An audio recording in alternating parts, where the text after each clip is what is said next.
কুমড়োর এই রেসিপিটা স্বাদে গন্ধে একেবারে অতুলনীয়।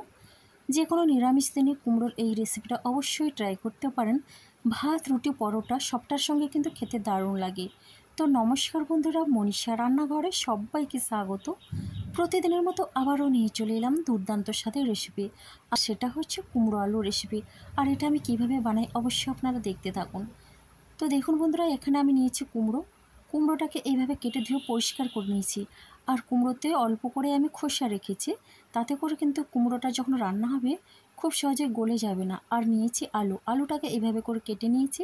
আর এদিকে দেখুন বন্ধুরা, নিয়েছি সয়াবিনটাকে গরম জলে আমি ভিজিয়ে রেখেছি।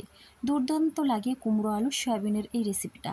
তো প্রথমে দেখুন গ্যাসে কড়াই বসিয়ে দিয়েছি, আর কড়াইটা গরম করে দিয়ে দিলাম সর্ষের তেল। আর তেলটা গরম করে আমি দিয়ে দিয়েছি আলু। তো বন্ধুরা, আলুটাকে আমি প্রথমে ভেজে নেব। আর আলু ভেজে রান্না করলে খুবই সুন্দর লাগে। অল্প পরিমাণে আমি লবণ দিলাম, যাতে আলুটার মধ্যে বেশ লবণটা ভালো করে ঢুকে যায় আর খেতেও দারুণ লাগে।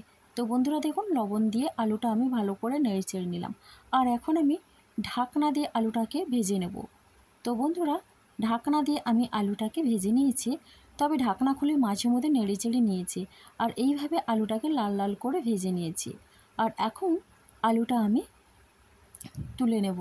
তো বন্ধুরা, সব সবজি যদি এইভাবে ভেজে রান্না করা হয় তাহলে কুমড়োর এই রেসিপিটা সত্যি দুর্দান্ত লাগে। যে কোনো সবজি ভেজে রান্না করলে খুবই ভালো লাগে। দেখুন বন্ধুরা, আলুটা আমি তুলে নিলাম।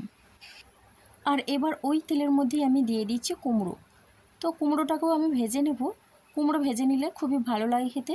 তো বন্ধুরা, আপনারা যদি কুমড়ো ভেজে না রান্না করতে চান, সব সবজি যদি একসঙ্গে রান্না করতে চান, তাহলে কুমড়ো ভাজারও দরকার নেই, আলু ভাজারও দরকার নেই। তো অল্প পরিমাণে আমি দিয়ে দিলাম লবণ। একই রকমভাবে লবণ দিয়ে কুমড়োটাকেও ভেজে নেব। এখানে আমি কিন্তু ভাজার সময় কোনো রকমে হলুদ ব্যবহার করছি না। তো দেখুন বন্ধুরা, কুমড়োটা আমি লবণ দিয়ে বেশ ভালো করে নেড়েচেড়ে আর এখন আমি ঢাকনা দিয়ে দিচ্ছি। তো ঢাকনা দিয়ে 2 মিনিটের মতো কুমড়োটাকে ভেজে নেব মিডিয়াম ফ্লেমে রেখে। তো বন্ধুরা দেখুন, ঢাকনা খুলে এখন আমি ভালো করে নেড়ে চেড়ে নিচ্ছি। আর কুমড়োটাকে বেশ হালকা করে ভেজে নিয়েছি, বেশি লাল করে ভাজার দরকার নেই। তো দেখুন বন্ধুরা, কুমড়ো আমার ভাজা হয়ে গেছে। আর কুমড়োটাকে এখন তুলে নিচ্ছি। কুমড়ো আলুর এই রেসিপিটা সত্যি দুর্দান্ত লাগে। আর অল্প তেল মশলায় খুব সুন্দর করে রান্না করা হয়, খেতেও দুর্দান্ত লাগে। তো দেখুন বন্ধুরা, আর বাকি যে তেলটা ছিল ওই তেলের মধ্যে আমি এখন দিয়ে দিচ্ছি সয়াবিনটাকে অবশ্যই ভেজে নিতে হবে। তো বন্ধুরা দেখুন, সয়াবিনটা এখন আমি নেড়ে অল্প পরিমাণে লবণ দিয়ে দিলাম।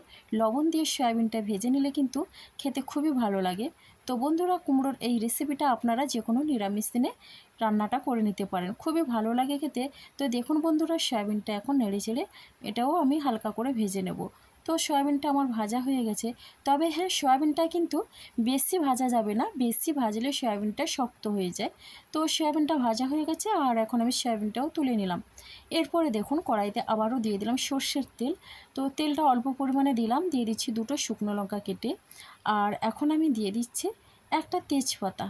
তো বন্ধুরা, তেজপাতা দিয়ে এরপর আমি দিয়ে দিলাম 1/2 চামচ পরিমাণে সাদা জিরে, দিয়ে দিচ্ছি 1/2 চামচ পরিমাণ পাঁচফোড়ন দিয়ে এই রেসিপিটা রান্না করে সত্যি দুর্দান্ত লাগে। তো বন্ধুরা, এরপর আমি একটা মিডিয়াম সাইজের টমেটো কেটে রেখেছিলাম, টমেটো দিয়ে দিলাম। আর এই সব মশলাগুলো দিয়ে টমেটোর সঙ্গে বেশ ভালো করে নেড়ে চেড়ে নিলাম। আর এখন আমি দিয়ে দিলাম 1/2 চামচ পরিমাণে আদা বাটা।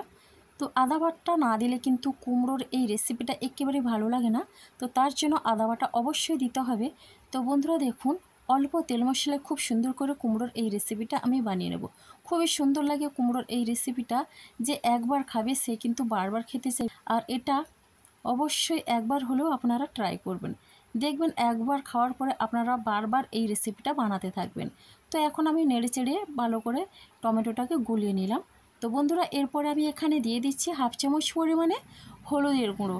আর এখন দিয়ে দিচ্ছি 1/2 চামচের কম দিয়ে দিচ্ছি লাল লঙ্কার গুঁড়ো, মানে কাশ্মীরি লাল লঙ্কার গুঁড়ো। এতে করে কিন্তু রেসিপিটার কালারটা খুবই সুন্দর হবে। আর এখন হলুদ গুঁড়ো লঙ্কার গুঁড়ো দিয়ে একটু নেড়েচেড়ে নিচ্ছি। এই গরমে এর থেকে ভালো রেসিপি আর হয় না। দিয়ে দিলাম অল্প পরিমাণে জল, আর জলটা দিয়ে বেশ ভালো করে মশলাটাকে আবারও কষিয়ে নেব। তো বন্ধুরা, কুমড়োর এই রেসিপিটা আপনারা একবার হলেও ট্রাই করে দেখবেন। গরমে এর থেকে আদর্শ রেসিপি আর কোনো কিছু হয় না। তো বন্ধুরা দেখুন, মশলাটা কষানোর পরে ভেজে রাখা আলু, কুমড়ো আর সয়াবিন আমি দিয়ে দিলাম। আর এখন আমি এইগুলো বেশ ভালো করে মশলার সঙ্গে মিশিয়ে নেব। তো বন্ধুরা দেখুন মশলার সঙ্গে বেশ ভালো করে এটা কষাতে থাকবো, এতে করে কিন্তু কুমড়ো আলুর এই রেসিপিটা দুর্দান্ত লাগে। ঢাকনা দিয়ে আমি এখানে 3 মিনিটের মতো লো ফ্লেমে রেখে দিয়েছিলাম। তাতে করে কিন্তু সবজিগুলোর মধ্যে আর সয়াবিনের মধ্যে মশলাগুলো কিন্তু বেশ ভালোভাবে মিশে যায়। তো বন্ধুরা দেখুন এখন আবারও ঢাকনাটা খুলে বেশ ভালো করে আমি নেড়ে চেড়ে নিচ্ছি।